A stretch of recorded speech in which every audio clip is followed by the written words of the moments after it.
ಏನ್ರಿ ಭಾಗ್ಯಮ್ಮವ್ರೆ ಆರಾಮ?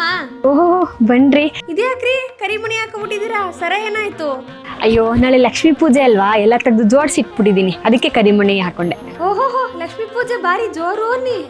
ಜೋರೇನಿಲ್ಲಪ್ಪ, ಮಾಮೂಲಿ ಮಾಡ್ಬೇಕಲ್ಲ ವರ್ಷ ವರ್ಷ ಲಕ್ಷ್ಮೀ ಪೂಜೆ. ನೀವು ಬಿಡಿ ಒಳ್ಳೆ ಕಾಸ್ಟ್ಲಿ ಸೀರೆನೇ ತಂದಿರ್ತೀರಾ. ಅಯ್ಯೋ ಕಾಸ್ಟ್ಲಿದೇನಿಲ್ಲಪ್ಪ, ಲಕ್ಷ್ಮಿಗೆ ಅಂತ ಒಂದು 15,000 ರೂಪಾಯಿದು ಮೈಸೂರು ಸಿಲ್ಕ್ ಸೀರೆ ಅಷ್ಟೇ. ಓಹೋ ಪೂಜೆ ಸಾಮಾನೆಲ್ಲ ಮನೆ ಹತ್ರನೇ ತಂದ್ರ? ಅಯ್ಯೋ ಇಲ್ಲಪ್ಪ, ಇಲ್ಲೆಲ್ಲ ನಾವು ತಗೊಳ್ಳಲ್ಲ, ಕೇರ್ ಮಾರ್ಕೆಟ್ಗೆ ಕಳಿಸ್ಬಿಡ್ತೀವಿ. ನಮ್ಮ ಮನೆಯವ್ರು ಕೇರ್ ಮಾರ್ಕೆಟ್ ಇಂದಾನೆ ತಂದ್ಬಿಡ್ತಾರೆ. ಕೇರ್ ಮಾರ್ಕೆಟಾ? ರಶ್ ಇರಲ್ವಾ? ದೇವ್ರ ವಿಷಯಕ್ಕೆ ಹಂಗೆಲ್ಲ ರಶ್ಶು ಪಶು ಅಂತ ಕೂರಕ್ಕಾಗುತ್ತೇನ್ರಿ? ದೇವ್ರ ಪೂಜೆ ಮಾಡ್ಲೇಬೇಕಲ್ವಾ, ಹೋಗ್ತಾರೆ ನಮ್ಮ ಮನೆಯವ್ರು, ಹೋಗಿ ತಂದ್ಬಿಡ್ತಾರೆ ಎಲ್ಲ. ಅದು ನಿಜ ಅನ್ನಿ. ಆಮೇಲೆ ಇದು ದುಡ್ಡು ಒಡವೆ ಎಲ್ಲ ಸುಮಾರಾಗಿ ಇಡ್ತೀರಾ ಅನ್ನಿ ಪೂಜೆಗೆ? ಜಾಸ್ತಿ ಏನಿಲ್ಲಪ್ಪ, ಹಬ್ಬ ಅಂದ್ರೆ ಒಂದು 50 ಲಕ್ಷ ಕ್ಯಾಶು, ಮತ್ತೆ ಇರೋದು ಈ ಲಾಂಗ್ ಚೈನು, ನೆಕ್ಲೆಸ್, ಜುಮ್ಕಿ ಎಲ್ಲ ಸೇರಿ ಒಂದು 30 kg ಚಿನ್ನ ಅಷ್ಟೇ. ಹಂಗಿದ್ರೆ ನಿಮ್ಮನೆಗೆ ಲಕ್ಷ್ಮಿ ಬರೋದು ಬಿಡಿ.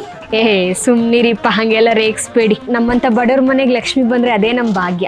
ಏನೋ ನಮ್ಮ ಕೈಲಾದಷ್ಟು ವರ್ಷ ವರ್ಷ ಮಾಡ್ಕೊಂಡು ಹೋಗ್ತಿದೀವಿ. ನೋಡೋಣ ಲಕ್ಷ್ಮಿ ಕೃಪೆ ಯಾರ ಮೇಲೆ ಹೆಂಗಿದ್ಯೋ. ನೀವು ಮರಿಬೇಡಿ ಆಯ್ತಾ, ನಾಳೆ ಮನೆಗೆ ಬಂದು ಅರ್ಶಿನ ಕುಂಕುಮ ತಗೊಂಡು ಹೋಗ್ಬಿಡಿ. ಆಯ್ತ್ರಿ, ನಾನು ಎಲ್ಲ ಜೋಡಿಸ್ಕೋಬೇಕು, ಬರ್ತೀನಿ. ಹಾ ಸರಿಪ್ಪ, ಆಯ್ತು. ಬಂದ್ಬಿಟ್ಲು ನಮ್ಮನೆ ಲಕ್ಷ್ಮಿ ಮೇಲೆ ಕಣ್ಣು ಹಾಕೊಂಡು. ಇಷ್ಟು ಗ್ರ್ಯಾಂಡಾಗಿ ಮಾಡ್ತಾ ಇದ್ದೀನಿ, ನಮ್ಮನೆಗೆ ಲಕ್ಷ್ಮಿ ಬರೋದು ಈ ಸಲ.